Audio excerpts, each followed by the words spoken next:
Hello, Minasan, Higima Marikotes, and welcome to another indie game. This one's called Akbar Diner, and it's by the developer Cowboy Starshine, great developer name. And this game is a submission for the O2A2 2025, only one of any asset visual novel jam. There's also a content warning for transphobia and dehumanizing language, so if you don't want to see any of that, well, you can leave now. I'll give you a few seconds. And let's start the game. It's a visual novel. Diner table is quiet as it always is. I don't hear any sound. Peaceful, still calm. Not a sound to disturb the serenity. Well, yeah, it's indeed not a sound. Until your child stops pushing peas around the plate and others. Actually, hello, child. The whisper comes out so quietly you can make out the words. Gently, because your child has always been meek and soft-spoken, you smile and say, "What was that? I couldn't quite catch that." Your child takes a deep breath and tries again. What? Ooh, we have the sound now. Whew. Jeez. With those small words, your once familiar child warps and transforms into something beyond your comprehension. And it's not because it's difficult, it's because you're stupid. A creature that perverts everything you thought as truth, a being that forces the laws of the natural world onto its knees. Wow, I didn't realize LGBT people were so powerful.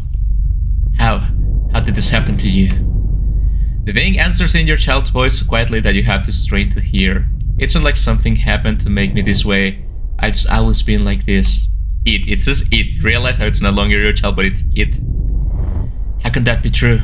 It flinches at you booming voice. I raised you. I knew you from the moment you were born. Are you saying that all of that was a lie? That I've been wrong all these years? Being fidgets with a fork-sized voice sounds all too terrified coming out of its mouth. The familiar sounds would almost be a comfort if not for what it said. Yes. With that one word, you can feel years of memories tarnished and bent. So dramatic of this parent, Jesus Christ. But this is truly how it happens, right? So it's very realistic. If your child was never the person you thought you knew, what of all those fond memories you shared? Were the smiles equally false? The laughter? The love between parent and child? But you're still reading, it speaks again. I mean, it's not that I was only ever lying about who I was. I'm still your kid. It's trying to convince you, but it doesn't even sound sure of itself. It's trying to say more, but haven't you already heard enough? Ooh, we can listen or don't listen, right? Let's first play the part of the parent that it's just a piece of shit, right? So don't listen. You can hear any more of this. You refuse to hear any more of this. If this thing insists on taking over your child, you will not let it. That's right. Everything will return to normal soon. You just need to fix this. Forget the gill and the subs in your child's voice. Return to normalcy. Jesus Christ. Jesus Christ. That was shorter than expected, but at the same time, more terrifying or fucked up than expected. Okay, let's try to actually be a nice parent and listen. Even so, residual fondness for your child stays. Your hand steals your tongue. You hesitate just long enough for the being to find its voice. I always felt like I had to hide this part of myself, not just from you, but everyone. I couldn't get close to people because I was hiding such a huge part of myself from them. I was so scared of anyone ever finding out. But I'd be more scared of hiding this from everyone forever. I don't want to have to hide forever. I don't want to lie forever. I want you to keep loving me as your kid, just like you did before, even if I grew up differently than you thought. Is that so? Suddenly your child meekness takes on a new light. If that were the case, then your child being so withdrawn would be more understandable, wouldn't it? You fucking idiot. Can you really believe this? Oh, another choice. Oh, let me save again. Well, let's keep being good. Let's say yes. In a smile to the voice you ask, "So, you really are the same child I love all these years?" There's tears in their eyes as your child nods. I am.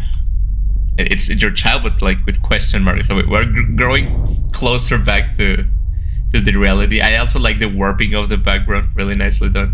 You grew up in a world where the mold of your flesh decides your fate for the moment you were born. The want, elsewise, was to defy the laws you were made to follow, to invite the judgment of all who look at you, unnatural and wrong, but maybe things were changing. You might not understand, not yet, and maybe you might never, but that wasn't important, was it? No, what was most important was, are you happy? Your child smiled so wide, their face almost splits in half. Woo! Uh, not. Maybe I'm wrong about this game. Is my child an actual monster? Am I just confusing this for gender? Yes.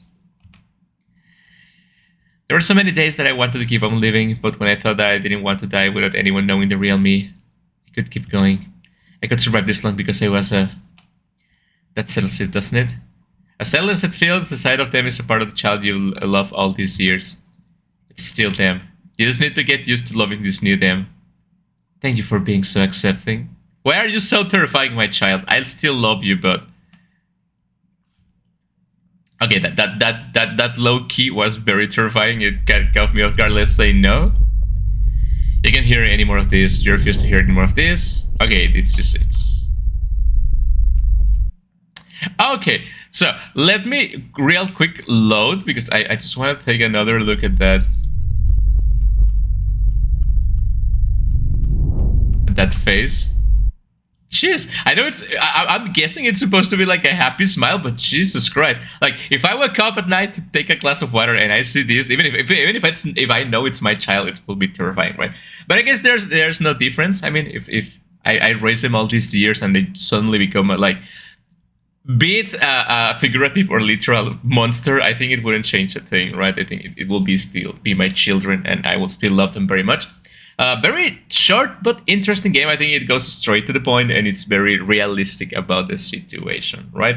Again, I'm not really sure if this. I'm guessing this is because of the warnings that it is supposed to be about gender, right? But also you can just take it as an entirely different thing because it doesn't really make a difference, right? Let's say let's ignore the gender part because I feel like it's.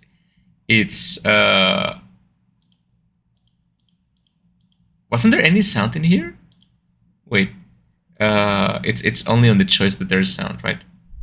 Yeah, let's leave it like that because I like some background noise to talk a little bit, so it's not just my voice, right? I'm gonna lower it a little bit so it's not too overwhelming. It's interesting because again, it's not only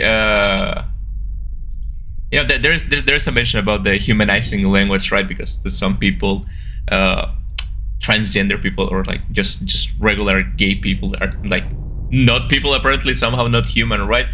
Which is ridiculous, but like even if it was the case, let's just assume, like let's just suspend a huge suspension of disbelief, right? That somehow it's not about gender and people can just turn into, I don't know, werewolves or like I don't know, right?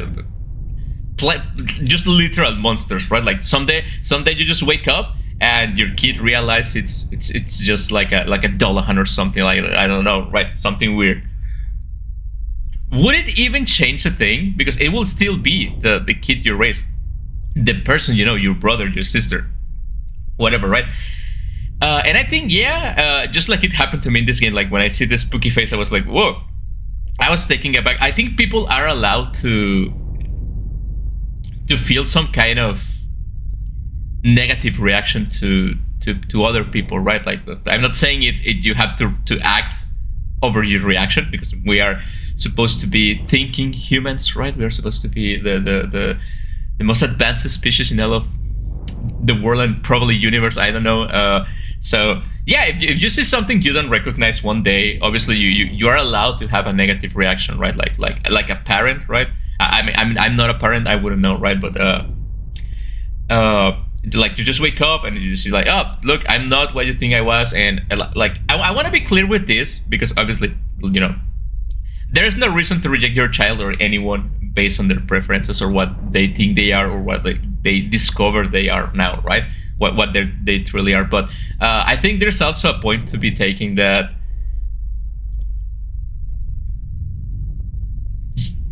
older people, I'm not trying to justify them, but right, but like my parents are old, right, and they are like homophobic and transphobic and all of that, right? But like low key, and that doesn't really make a difference because it's still transphobic and homophobic, right? But like they were raised in a different time, and I come from a really like conservative traditional family, right? Which is it's not a good thing, but I learned that trying to explain to them little by little and giving them time. Like at least my mother came to accept gay people and trans people, right? It's not something I bring up every day. It's just like sometimes we're having a conversation and they mention like, oh, someone's gay on the news or someone's trans on the news or something like that, and I'm like, yeah, it's just people, mother. It's just like they change and things are different. I understand if you don't feel comfortable with them, but there's no reason to try to frame them in this. They are a completely alien, monster, dangerous, different thing, right? That it's completely different from us. It's like the difference are not that big as people like to think about, right? And I feel like, yeah, again, there's no reason to be transphobic or anything to your child, but I feel like we also should be more willing to give time to people to realize. Obviously, a child won't understand this because a child wants to be loved by their parents no matter what, right? And that's the important thing, and I think that's the big point about this game. It's that, right? That one thing you say, even if you're not completely being like evil or mean about it, one thing you say can completely make or destroy your children, right? When they come out as a trans person, as like just gay, lesbians, right? Whatever. So I don't know, if you're a parent, you're planning to be a parent, or you're a brother to someone, or you're like, being a little bit supportive goes a long way, because you never know if you're the only person supporting them, right? Maybe the entire world, the entire family system, like support system, is against them now that they came out, and you might be like the one thing that's keeping them afloat, right? So just being a little bit supportive, even if you're not sure about the entire thing yourself, goes a long way, right? Again, great game. I think that the use of sound, I was like, oh, there's no sound at the beginning, but the use of sound when you're making the choice, it's actually really, really like powerful, and I really like it. So yeah, the link will be down in the description if you guys want to play this game. Thank you guys for watching. Thank you, developer, for making the game. It's really good, and I will see you guys in the next indie game.